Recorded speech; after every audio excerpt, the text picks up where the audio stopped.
ایک دو گے تو میں کم سے کم 10 دوں گا, کم سے کم کا 10 دوں گا. تو پھر جب ایسا لگتا ہے کہ اب آمدنی کم ہو رہی ہے, مندی آ رہی ہے, تو میں سوچتا ہوں ذرا جلدی کچھ نکالو, اس لیے کہ ایک دوں گا تو 10 تو آ ہی جائے گا. اور آتا ہے. اللہ پہ یقین کر کے دیکھو. میں لوگوں کو کہتا ہوں اللہ پہ سب سے بڑا مسئلہ مسلمانوں کا یہ ہے, کلمہ پڑھتے ہیں لیکن جس کے نام کا کلمہ پڑھتے اس پہ یقین نہیں کرتے. ایک بار میرے اللہ پہ یقین کر کے دیکھو. یقین اتنی مضبوط چیز ہے نا, وہ مردے کو زندہ کر دیتا ہے. یقین کی بات آئی ہے تو میں ایک بات کہوں, تھوڑا سا ٹائم, یقین کی بات ایک بات کہوں. ایک دن رابعہ بصری کا روزہ تھا, بڑی عظیم خاتون رابعہ بصری کا روزہ تھا. روزے سے تھی, افطار کا وقت قریب آیا, ایک روٹی کا آٹا ڈبوں کو پیٹ پاٹ کر نکالا گیا ہوگا, ایک روٹی بنی. آج بہت فراوانی کا دور ہے, وہ دور بہت, جب وہ تنگی کا دور تھا, بہت لوگ مالدار نہیں تھے, وہ بھی پھر ایک بیوہ عورت جس کی کوئی آمدنی نہیں ہو, بوڑھی تھی, رات دن عبادت کرتی تھی. ایک روٹی بنی, دروازے پہ سائل آ گیا, بھکاری آ گیا, ہے کوئی اللہ کے لیے کھلانے والا, اللہ کے لیے دینے والا؟ اب ایک ہی روٹی ہے, افطار کا وقت ہے, اور افطار کا وقت کیسا ہوتا ہے آپ سب جانتے ہیں نا, ہاتھوں سے تسبیح چھوٹ چھوٹ کے گرتی ہے. مؤذن صاحب بھول تو نہیں گئے اعلان کرنے کے لیے, یہ حالت ہوتی ہے. اب وہ لوگ یار جو لوگ سحری میں تری پئیں, کیا کیا پئیں, ان کا یہ حال ہوتا ہے. جو کھجور اور پانی پہ سحری کرتے ہوں گے ان کا کیا حال ہوتا ہے افطار کے وقت. لیکن آواز آئی ہے کوئی اللہ کی راہ میں دینے والا؟ کنیز سے کہا بیٹی یہ روٹی اٹھا کے دے. یہ رابعہ تھی نا, وہ رابعہ تو نہیں تھی. ولیہ یہ تھی, ولیہ وہ نہیں تھی. دل میں خسک آ گئی, دل میں کھٹک آ گئی, ایک عجیب سا کراہت کا معاملہ آ گیا. یہ کیسی بڑھیا ہے, افطار کے لیے ایک روٹی آدھی کھانی تھی, یہ بھی کہتی اٹھا کے دے دیا. لیکن ابھی غروب نہیں ہوا. ایسے میں کوئی آنے والا آیا یا کوئی کنیز آئی, بی بی میری مالکہ نے آپ کے لیے روٹیاں بھیجی ہے. تو اس سے پہلے کہ وہ روٹیاں وصول کرتی, پوچھا کتنی ہے؟ کہا 8 ہے. لے جا میری نہیں ہے. کنیز کی کھٹک اور بڑھ گئی, یہ کیسی ہے؟ ارے 8 ملی تھی, کیا سیر ہو کے کھاتے آج؟ غروب کا وقت قریب ہے, کہتی میری نہیں ہے. ارے میری ہے یا نہیں ہے, بھیج دیا تو لے لیتی, یا میری نہیں ہے لے جا کسی اور کی ہے. اس کے بعد لیکن اب بھی غروب نہیں ہوا. میں کہتا ہوں مسلمانوں کے پاس سب رہا, یقین گیا.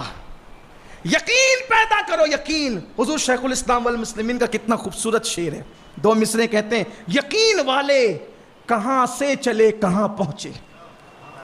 یقین والے کہاں سے چلے کہاں پہنچے, جو اہل شک ہیں اگر میں مگر میں رہتے ہیں. اہل شک ہو گئے ہو اس لیے ڈگمگا رہی ہے کشتی, یہ مندی وہ تیزا, یہ تحریک وہ امکا وہ, یہ سب چل رہا ہے. اللہ پہ یقین کر کے دیکھو. رابعہ کہتے لے جا میری نہیں ہے. لیکن ابھی غروب بھی نہیں ہوا تھا, پھر کوئی دوسرا آنے والا آتا ہے, بی بی میرے مالک نے روٹیاں بھیجی ہے. پھر اس سے ہی پوچھا کتنی ہے, کہا 10. ہاں لا یہ میری ہے, لا یہ میری ہے. کنیز نے دیکھا تو یہ منظر, توکل کا یقین کا منظر دیکھا. لیکن اس کے بعد کہنے لگی مائی بات سمجھ میں نہیں آئی, میں تو ڈاماڈول تھی نا, میرے یقین میں مضبوطی نہیں تھی. ایک تو نے دے دی, پھر 8 ملی, تو نے اس کو بھی واپس کیا, لیکن 10 کیسے لے لیا کہ میری ہے؟ کہا نادان, میرے اللہ کا جب وعدہ ہے کہ تو 1 دے گا تو کم سے کم میں 10 دوں گا. یہ کم سے کم ہے. جب اس کا وعدہ ہے کہ کم سے کم 10 دے گا تو 8 کیسے لے لوں؟ اس کا وعدہ ہے کہ کم سے کم 10 دے گا تو 8 کیسے لے لوں؟ تو اس لیے اس نے جب, اور یاد رکھنا پھر وہ بھی پہلے آزماتا ہے نا کہ دینے والے کا یقین کتنا پختہ ہے.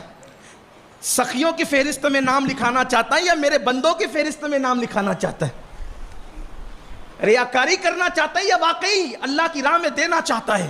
یہ ریاکاری نہیں کہ آپ اعلان کرو کہ میں نے اتنا دیا, یہ ریاکاری نہیں. ریاکاری یہ ہے اس نیت سے اعلان کرواؤ کہ لوگ مجھے دیکھ کر سخی کہیں, اس میں کچھ نہیں ملنا ہے. اگر اس نیت سے اعلان کراؤ گے کہ میرے اعلان کو سن کر میرے بازوں میں بیٹھا ہوا بھی اعلان کرے گا تو آپ کا بھی ثواب ملے گا, اس کے ثواب میں کمی بغیر اس کا ثواب بھی اللہ آپ کو عطا فرمائے گا.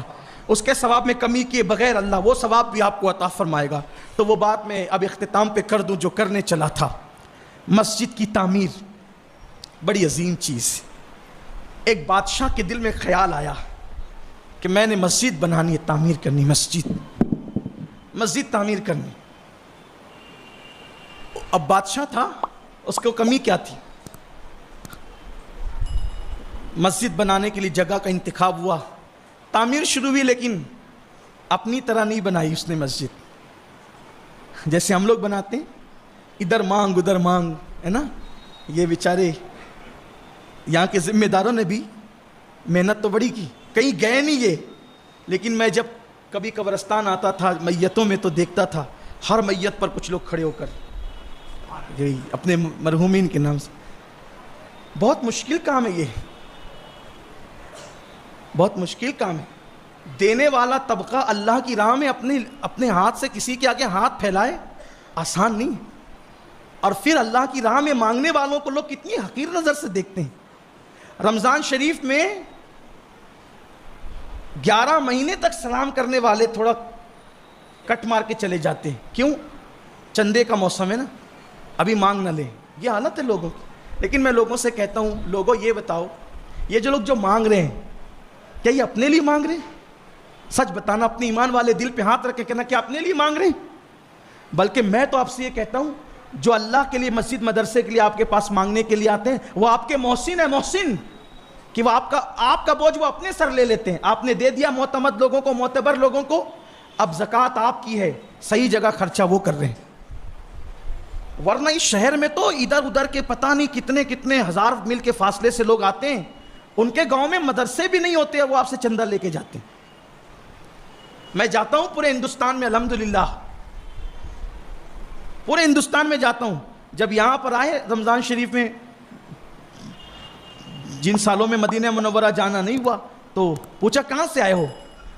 اور میں فلاں جگہ سے۔ اور فلاں جگہ کہاں مدرسہ ہے؟ وہ وہاں پر ہے۔ میں تو وہاں آیا تھا تقریر کے لیے، کوئی مدرسہ تو ہے نہیں۔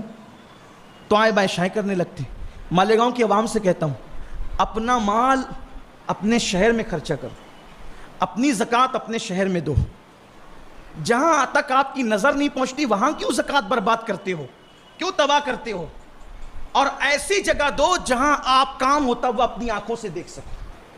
میں یہ نہیں کہتا کہ آپ صرف سنی دعوت اسلامی کو دو، یا صرف میرے مدرسے کو دو، یا ہمارے ادارے کو دو، نہ آپ ہمیں نہ دو، آپ کی مرضی۔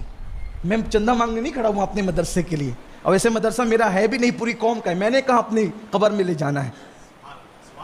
60 مدارس چلتے ہیں پورے شہر کے اندر، تحریک سندھ اسلامی کے، جامعہ چلتا ہے، 2 لڑکیوں کے مدارس چلتے ہیں۔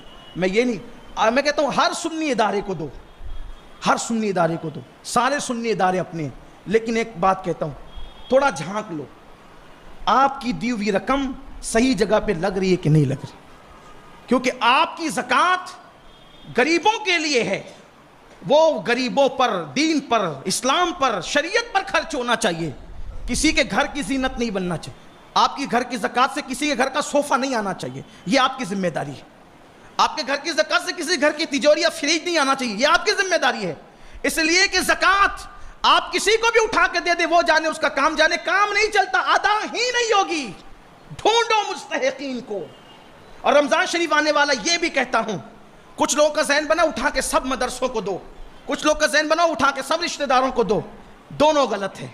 میں آپ کو ایک مشورہ دیتا ہوں، اپنی زکوٰۃ کے 3 حصے کرو۔ یہ روشنی میں نے قربانی سے لی ہے، اپنی زکوٰۃ کے 3 حصے کرو۔ ایک حصہ دینی مدرسوں میں دو جہاں دین کا کام ہوتا ہے، لیکن وہیں جہاں کام ہوتا ہے، یہ جہاں آرام ہوتا ہے وہاں نہیں۔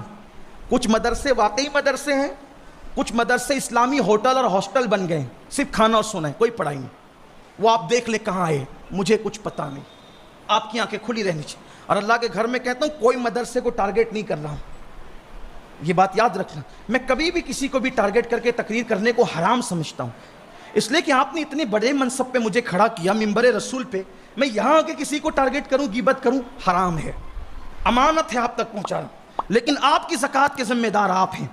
جھانکو کہاں کام ہو رہا ہے، وہاں جاؤ۔ تو ایک دینی مدرسوں میں جہاں دین کا کام ہوتا ہے، ایک اپنے رشتہ داروں پر، اس لیے کہ رشتہ داروں کو زکوٰۃ دینے سے ڈبل ثواب ہے، ایک زکوٰۃ کا، ایک صلہ رحمی کا، ایک حصہ ان کو دو اور ایک حصہ عام غریب مسلمان کو دو، تو تینوں کا بھلا ہو جائے گا. کیونکہ مدرسے یہ آپ کے چندے سے چلتے ہیں، یاد رکھنا. اور جب تک مدرسے حیات ہیں علم دین حیات ہے، اور جب تک علم حیات ہے انشاءاللہ اسلام زندہ رہے گا. اچھا امام آپ کو مدرسوں سے ملتا ہے، اس کا خیال رکھنا. خیر وہ رمضان شریف کی بات تھی، نکل آئی. عرض کر رہا تھا کہ یہ احسان کرنے والے لوگ ہم پہ، جو اللہ کی راہ میں مانگنے ہمارے پاس آتے ہیں. مدرسہ بن رہا ہے دے دو نا، مسجد بن رہی ہے دے دو نا. لوگ ان کو مکروہ نظر سے دیکھتے ہیں. یہ مکروہ لوگ نہیں ہیں، یہ آپ کو دین پہ ابھارنے والے لوگ ہیں، ورنہ یہ اپنے لیے نہیں مانگ رہے. اور میں اپنے ساتھیوں سے کہتا ہوں اپنے لیے مانگنے میں شرم ہونی چاہیے. اللہ کے دین کے لیے اگر اعلان کرنا ہو تو یہ میرے مصطفیٰ کریم کی سنت. ناظرین اکرام، اسی طرح کے اور واقعات اور بیانات سننے کے لیے چینل کو سبسکرائب کریں، بیل آئیکن کو دبائیں تاکہ اگلے آنے والے ویڈیو کا نوٹیفیکیشن ترنت آپ کے پاس پہنچ جائے.